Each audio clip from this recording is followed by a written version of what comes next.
Well, we're going to Mhm. talk about some alternate means of employment as well. For example, I had some gray hair there, and personally, I think that I'm smarter than the average bear. Yogi ain't got nothing on me, okay? So if they want to push me out, then I'm going to find another way to make a living, do something that I love, something that I'm good at and excel, and just not have to deal with the US workforce. So, next question is people that are unemployed, they're out of work for longer. True or false? I see heads shaking, but I can't hear anything. I don't Not have like the actual well, statistic to back that up. I believe you, and I have heard that before, but I don't know what it was. I used to actually train people in how to find jobs, and we always use the rule of thumb: roughly for every $10,000 that you made, you should expect to be unemployed for a month. The idea being that the more you made, the longer your job search was going to take. It was a rule of thumb. I'm not saying that was fact. The idea being that you wanted to come back, as Dan very much said, at a level that you had left. You didn't necessarily want to take a step backwards unless you had to. I wonder if that's part of the phenomenon. I know that there's also continues to be a big push in our culture where your work should be your life, it should be your passion, it should be your life's goal. It's not just where you're spending time to earn money. You're expected to, like, there really isn't overtime anymore. You just work and work and work, and you might not be compensated extra for all of the extra hours that you're putting in. So if you're going to dedicate that much of your time to it, you might as well be passionate about it. And if you've been separated from a place where you were well compensated, where it was your passion, where you were highly motivated to put in 60 hours a week, it will take time to find a way to fill that void. And then I believe, Dan, as well, the older that you get, it seems like maybe the less opportunities that you have because you are more expensive. You've come to know your worth. You're not going to necessarily let yourself get pushed around the way you were that you were younger. So I think there's a lot of factors that contribute to that. Okay, fair enough. Let's step back just a little bit and talk a little bit more about the way that people get jobs. Now, um, networking was mentioned, but if you go back 20, 30 years, employment agencies were a big deal, as well as headhunters. mhm. And they didn't get paid if they didn't put bodies in those jobs. And Absolutely. it seems that if you knew a headhunter or got hooked up with a good employment agency, you would eventually find something. Is that better than what we do today with the internet or not? I think it is. I think it is because when you hook up with a, let's say, a temp agency, you have the opportunity to work for different organizations and see how they flow and function. And that really helps you determine whether or not that's a place you want to stay permanently when you see the environment. Because a lot of times we hear about all of these major corporations, great place to work, this, that, or the other thing. But when you get inside that organization, you see things aren't as great as they profess. And the money, and when you work for a temp agency, this is what happens. You, as a temp, because you're not getting any benefits, you're going to get paid more than the person who left that job that they're filling. And that doesn't always sit well with the people who work for the organization because you're making more doing the same thing that someone else might possibly be doing. But a lot of times, like you said, if you just want to put a person in a position to earn your salary as a headhunter, or you're going to a good fit doesn't always work. They don't always make a good decision placing you somewhere. Okay. Okay. Amy, I saw you I was going to come out vehemently and say that it's better without the headhunters, but Karen had a really good point about temp work and the ability to shop around. So she actually changed my mind to some extent there. It has Mm. completely changed the landscape, though. I think that a key benefit that the headhunters offered was that they had a lot of information that the average person didn't have prior to the internet because research was harder and you had to subscribe to certain resources in order to, be able to read, Hoover's or something like that in order to know more Mhm. about companies. The internet has leveled that playing field for many people to some extent. So it's put more power in the hands of the employee. But having said that, Karen, you educated me. I had not thought about temp work and how much of a benefit that was. It's so far in my past, I kind of forgot about it. So I'm not trying to take away from your point at all. I think that it was kind of excellent that that having somebody do that legwork for you is easier on the employee, that you do get to shop around and experiment. So kind of both Thank you. answers. Yeah, I mean, I did it, and I worked for a couple of companies. If ever they had offered me, which they did, offered me a permanent position, I declined it.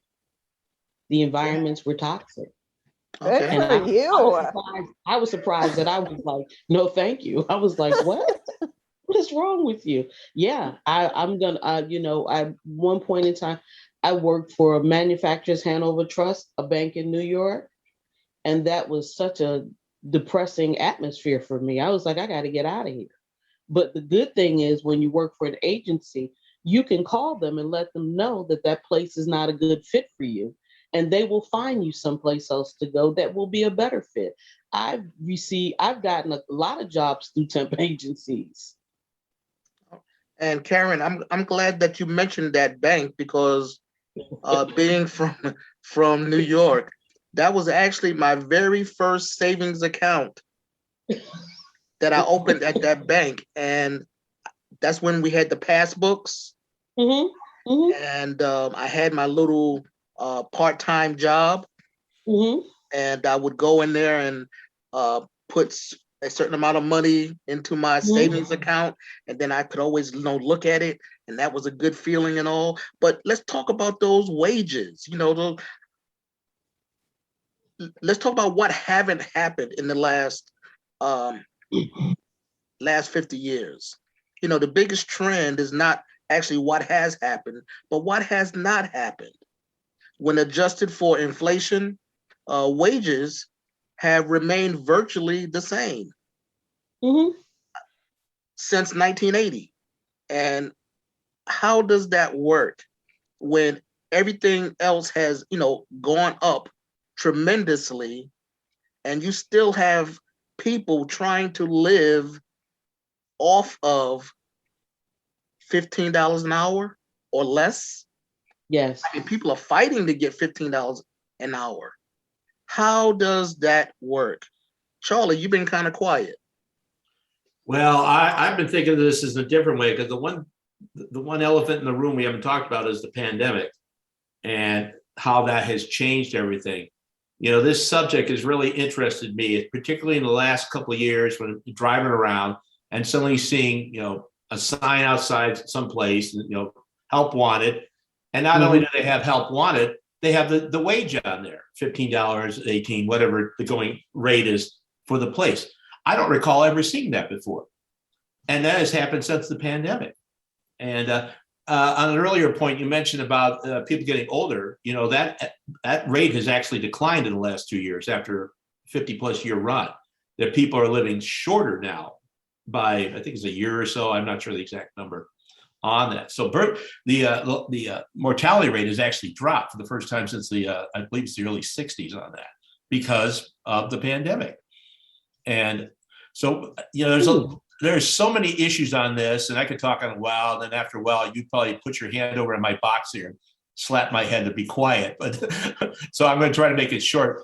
But I thought of this in a couple of terms of, that I think there are jobs out there, but they are not the candidates for them. And I think there's a number of reasons for that, part of which has to deal with the pandemic. Part of it has to do with the birth rate. That those of us on here from the baby boomer generation, The birth rates have declined since then.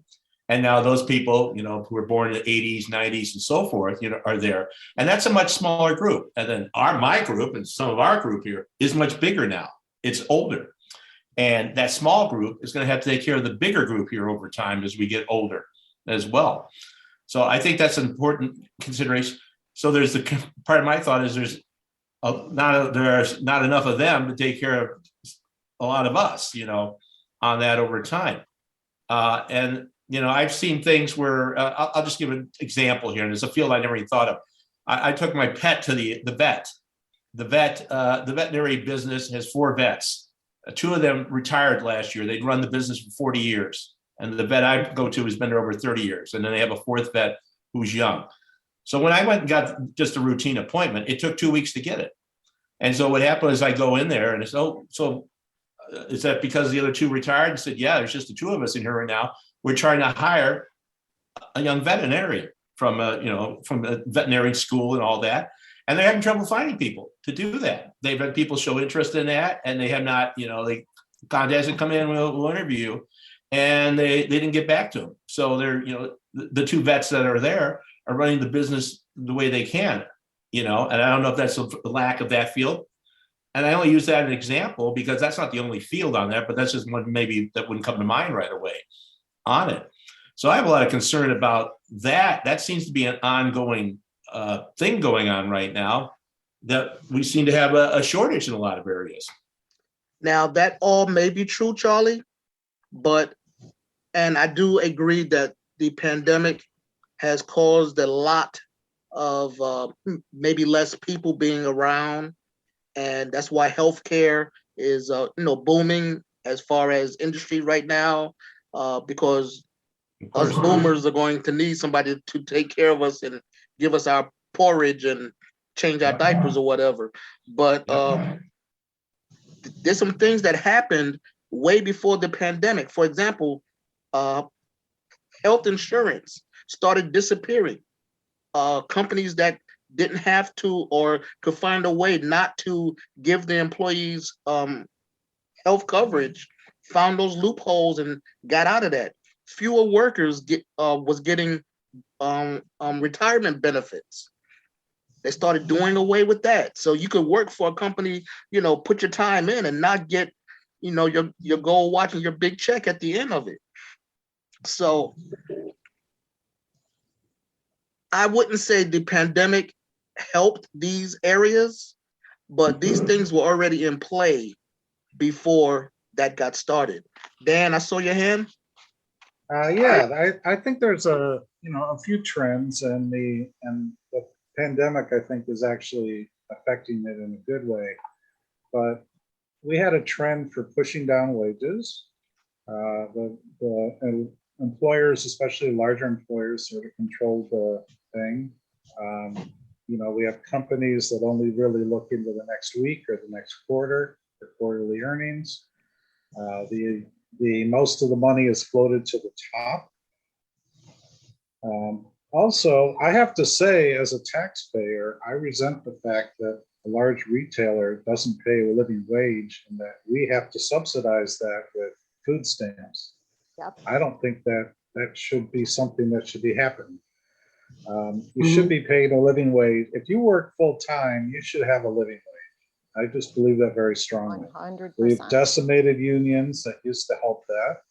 We've gotten rid of a lot of laws and that protect workers. Yes. And some of the ones that we did have were overturned by the Supreme Court. We've had this entire trend where the employees really have been kind of behind the 8 ball. So our wages have stayed flat, and the people at the top are now making 300-400 times as much as the people below them. And I think that one of the things that's changed with the reset with the pandemic is folks who are at, especially these jobs that are tough. If you work in a restaurant, especially in the back, it is really hard work.